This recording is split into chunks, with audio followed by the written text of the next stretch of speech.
How's it going, everyone? It's Vivi and welcome back to some Kingdom Hearts Union Cross. It received a story update. This one is pretty big. Thought it's worth bringing to your attention. By the way, 4 main story updates in a row have been confirmed by Nomura to appear on Union Cross. This was part of a 4th anniversary special. To quickly get to the point, there's been more than one Keyblade War. Now obviously there's been 2 known Keyblade Wars in the series. In fact, there's always been light versus darkness, ever since the Master of Masters was just a little boy. Yep, there was another Keyblade War, prior to the one we've known for so long in the series. To sum it up, we got 3 Keyblade Wars so far. When Master of Masters was just a boy, that's 1. 2 would be the Time of the Foretellers, and Kingdom Hearts 3. Thank you, Goldpanner, for the translations. You've done an amazing job, thank you. You can find all of this on KHInsider. Now let's analyze the sequence, shall we? This conversation happened 5 years ago. 5 years ago from what? We aren't too sure, but I'm simply going to go with the idea that this is 5 years ago from the events currently happening in Union Cross. Basically, the new Union leaders have been training along with the Dandelions for 5 years. The Master, instead of repeating Master of Masters all the time, I'll keep it short and just say the Master, reveals to Luxu that when he was just a boy, there was in fact another, or perhaps the first Keyblade War. The ruins and the Keyblade Graveyard, those buildings, those structures that Xehanort summoned, it's starting to make more sense. It feels like there was already a war at the Keyblade Graveyard a long time ago, before the Foretellers and everyone fought there. And by the way, there's official translation of the Keyblade War from Key. This was never translated because this was originally a Japan browser game, but now they brought it to Union Cross in English. Just a little fun fact I wanted to mention. So there you go, there was another battle before the one we always knew about. The Master did not have a Master. Luxu asked him a question, and notice how the Master replies before Luxu finishes his questions. After all, he can't see into the future. The Master also explains that the war happened on and on ever since that war. There is this constant war between light and darkness. Out of all these wars, we know one of which shattered the Keyblade which coexisted with Kingdom Hearts. That one is the one Xehanort knew about. That's the story of the Keyblade War. The ancient Keyblade War, call it. We always knew. Cool fact, Keyblade Wars was decoded recently in the room in which Xehanort and Ericus play a chess game. The weird thing is, young Xehanort or young Ericus during these scenes never implied that there's been more than one war in the past. Like, the Master probably wrote that on the board, Keyblade Wars. It could be that the Master wrote that to himself, thinking out loud when his students aren't around. Now questions arise surrounding Master's Keyblade, the Goat Keyblade or the no-name Keyblade. We'll get to it later. He also goes on to describe what was part of the war. He doesn't exactly describe them as humans, but he also doesn't deny it. This to me seems to imply perhaps nobodies? Empty husks. Humans, but not exactly humans. After all, it was called a Keyblade War, so there were Keyblades involved. Can nobodies wield Keyblades? Yes, Roxas, as an example, and Xemnas, who technically didn't want to wield one, according to Nomura. The Keyblade War that the Master of Masters saw to happen, he believes it might be the end this time, or at least tells Luxu that it could be the end, to finally put a stop to this whole light versus darkness. Remember, if we go with the idea that the last page of the Book of Prophecies is in fact Kingdom Hearts 3's war, which likely seems to be, as the line we got after they all get defeated is exactly the same passage from the last part of the book. Assuming the book has been written in a chronological order, then what the Master is telling Luxu here is not entirely true, meaning despite the world being reborn, as he explains here, the Dandelions, the role given to Ava, there's still going to be a Keyblade War in the future. And there still seems to be another war beyond Kingdom Hearts 3, looking at this scene with the Foretellers' chess pieces being the darknesses now. So what he's saying about the wars, never ending due to darkness changing shape, he's right. But telling Luxu this might be the end is not true. Luxu doesn't have the Book of Prophecies, he has no clue what's going to happen in the future. If he had the book, he'd start questioning his master. So ultimately, the Master's intentions seem good, but the way he goes at it is questionable. We're starting to see more of what the Master truly wants to achieve. He really wants to put an end of light and darkness always clashing. He even states he's tired of all this. He just wants to rest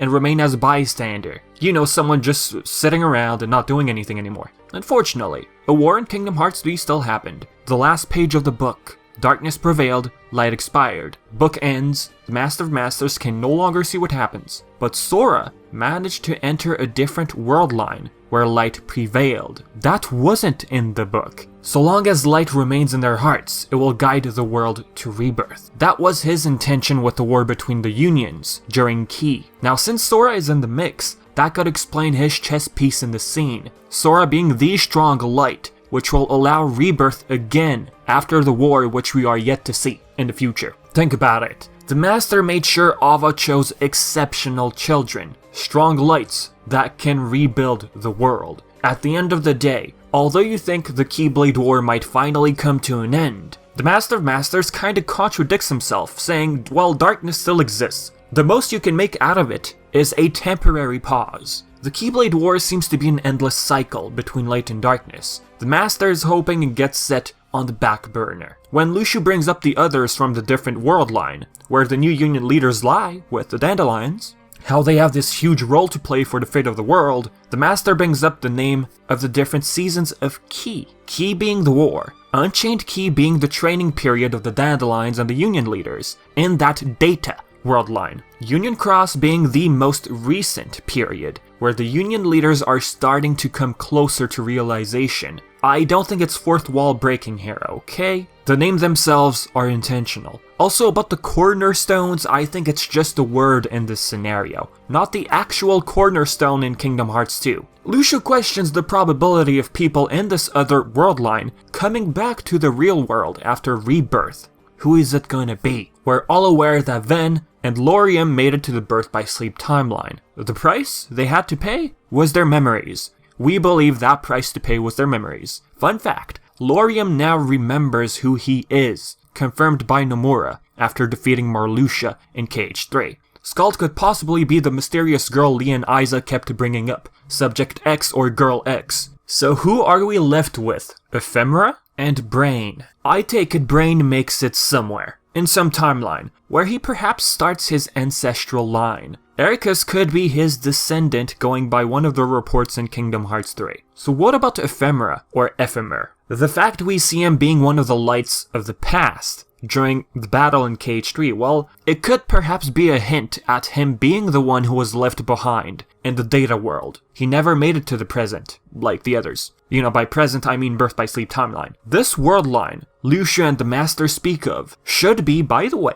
Data Daybreak Town, in which the Union leaders now came to realize. They were wondering, hey, are we in the real world or the data world? They're in the data world, confirmed. This happened due to the whole Game Central station having bugs. That's when they started getting curious, like, what the heck's going on? Now quickly going over this scene. When Strelitzia is brought up, Brain has a suspicious look on his face. Is he the killer? I'm not yet convinced, due to this picture shared by Nomura. He was given the Book of Prophecies, it seems, the boy circled in red. I'm still leaning towards Ven being the killer due to the potential multiple personality disorder. It's possible Nomura wants to expand on the whole Vanitas versus Ven thing. You know, his inner, hidden, deep darkness. So this whole time, the Union leaders thought they were in the real Daybreak Town. You know, from the real Daybreak Town, enter the Data Daybreak Town, and then enter Data Worlds. That's what they thought they were doing. They are not. They now realize they're stuck in a data world. Brain feels as if this is someone else's plan, like this was intended. He doesn't know what their intention is, but to me it seems like the Master is trying to protect these lights, put him in a cage as Lauriam points out, making sure this precious light that remains in the world does not clash with darkness. He needs those lights to rebuild the world. Without it, there's no rebirth. Now, we aren't sure what happened to the real Daybreak Town. The same applies for these characters, they're asking the same exact question, but going with the Master's words. The world got destroyed after the Keyblade War between the Foretellers and everyone. I think Scala at Kylum gets built on it once they leave this data world line. After all, you can notice Daybreak Town under Scala at Kylum. It could be that Brain and Ephemera and the Dandelions make it to Scala only. As for Ven, Laurium, and Scald, they made it to the Birth by Sleep timeline. It could be possible, at least for Scald. But Ven and Laurium, yes, it's likely. But the question is, why did they get separated that way? Some of them remaining behind and building Scala, and others going into the Birth by Sleep timeline? Well, it could be an error by Brain, perhaps. He wants to be the virus to rewrite the program. He messed up, something happened, and everyone basically got split. And perhaps Ephemera got stuck in the data world. But then again, the presence of Ephemera in the light of the past, it could be that Ephemera eventually made it out, without the Master actually knowing. Well, the Master of Masters basically sees everything. It's either he didn't see it for some unknown reason, or he just didn't tell the full story to Lushu. So back to the GOAT or no-name Keyblade. Young Xehanort mentioned and recoded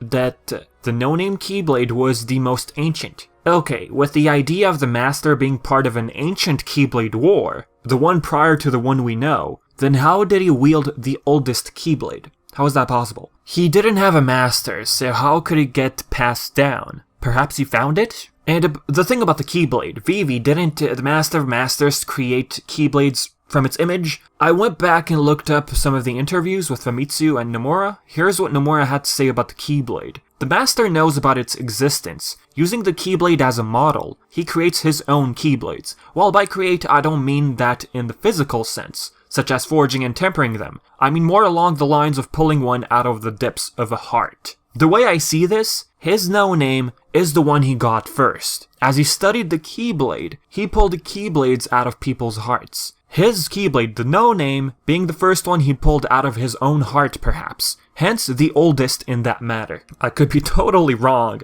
but that's just my theory. With that being said, let's go back to the Remind DLC trailer. The second one. The false light the Master speaks of. How can we explain it now, with the idea of multiple Keyblade Wars being a thing? I suppose letting false light dictate the future might be pretty lousy. So, you have the power to change that. What do you want for this world? He tells young Xehanort. Lushu, from the reports in KH3, eventually saw something in Xehanort. The one who would cause battle between light and darkness. The one who would cause another Keyblade War. Xehanort did all this to start anew. Kinda like End and Rebirth, just like the Master's intention. The first light, Kingdom Hearts, according to Xehanort, can give them a new start. All this, everything that's happened in a Kingdom Hearts series, Xehanort did all that to forge the Keyblade and summon Kingdom Hearts for one reason, Rebirth. Since Sora put a stop to the cycle of rebirth, which is what the Master of Masters was hoping for, I think, well, he's got his eyes set out on Sora, the crown chess piece in particular. Why put so much focus on Sora's crown piece in this scene, with the new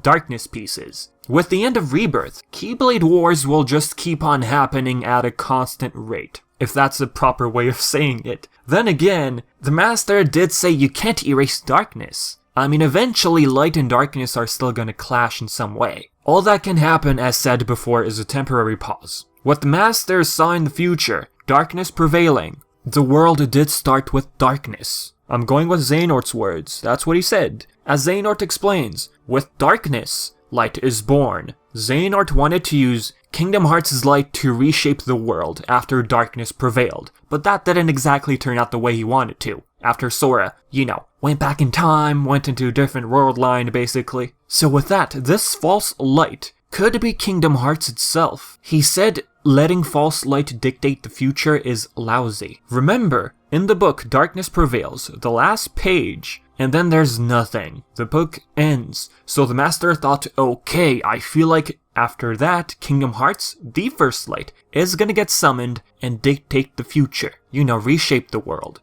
True light in this case, I suppose, would be the light of children. The case with the new Union leaders, the exceptional children. But Sora managed to undo that, and light prevailed. So with that, Sora is a glitch in the program, metaphorically speaking. So since I said a lot in this video, let me give you a summary. The Master of Masters wants to prevent the constant clash between light and darkness, aka Keyblade Wars. He wants to put an end to it as much as possible. He still contradicts himself, saying, well, you know what, you can't really get rid of darkness, right? What he leans on the most is End and Rebirth. That's his intention. It seems to be, after watching this updated story. It happened once before, and he hoped for it to happen again. You know, this cycle repeating itself, this time with the Light of Kingdom Hearts with Xehanort. But that didn't happen. Cue another Keyblade War, because of Sora in a way. New 7 Dark pieces being the Foretellers, Lucio and the Master, and Sora's Crown piece. Light clashing with darkness again, causing another war. So with that being said, folks, this is it for the video. In the comment section below,